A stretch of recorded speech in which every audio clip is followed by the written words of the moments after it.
Dear students, welcome to Alibros EduSoft.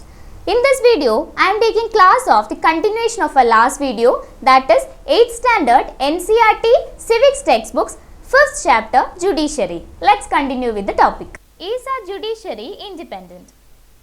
Let's say an example. If a powerful politician has encroached on land belonging to your family, this politician has the power to appoint and dismiss a judge from his office. So, the control that the politician holds over the judge does not allow the judge to take an independent decision. And this is a situation at which the lack of independence would force the judge to make all the judgments in favor of the politician.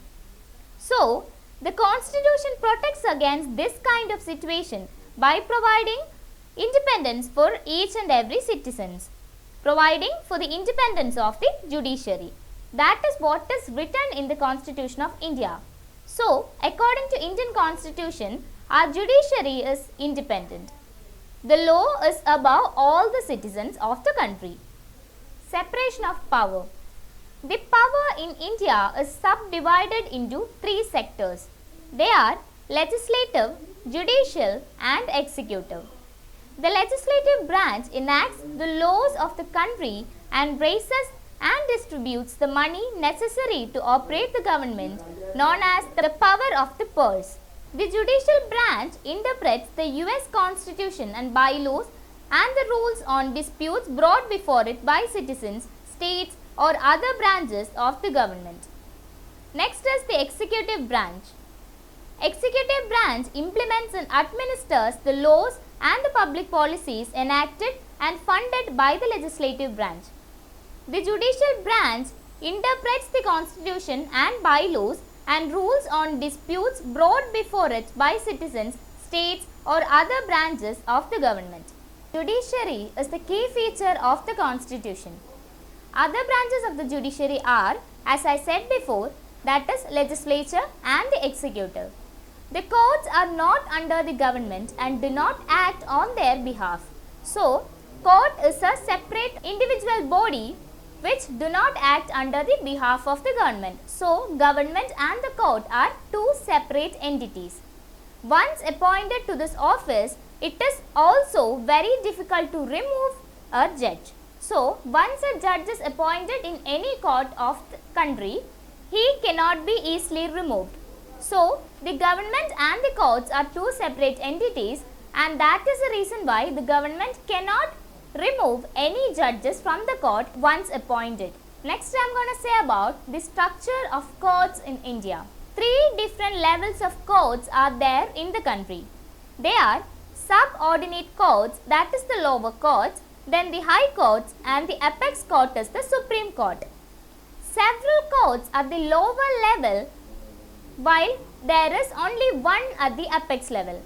There are several courts at the lower level, they are subordinate courts, and different courts comes under this subordinate courts. But there is only one apex level court, that is the Supreme Court. Courts that most people interact is the subordinate or district courts. The subordinate or the district courts take large number of cases. The subordinate or the district courts, also known as district or tehsil level, they are at the district or tehsil level. So, this is a basic structure of courts in India that you can see in this picture. Each state in the country is divided into districts that are presided over by a district judge. So, there are district courts. Every state in the country is subdivided into different districts and they comes under the district court, and there will be a common district judge. Each state has a high court, which is the highest court of that state. So, the Supreme Court is the apex court of the country, that is the highest court of the country. But the high courts are the highest court of states. All the states will be having their own high courts. At the top is the Supreme Court. Supreme Court is situated in New Delhi and which is presided over by the Chief Justice of India. The Chief Justice of India controls each and every activities under the Supreme Court. President of India appoints the Chief Justice of India. The decisions made by the Supreme Court are binding on all other courts in India. So, the Supreme Court is the supreme authority. Every decision made by the Supreme Court binds all the courts in the country. Here in this picture, you can see different high courts on different states.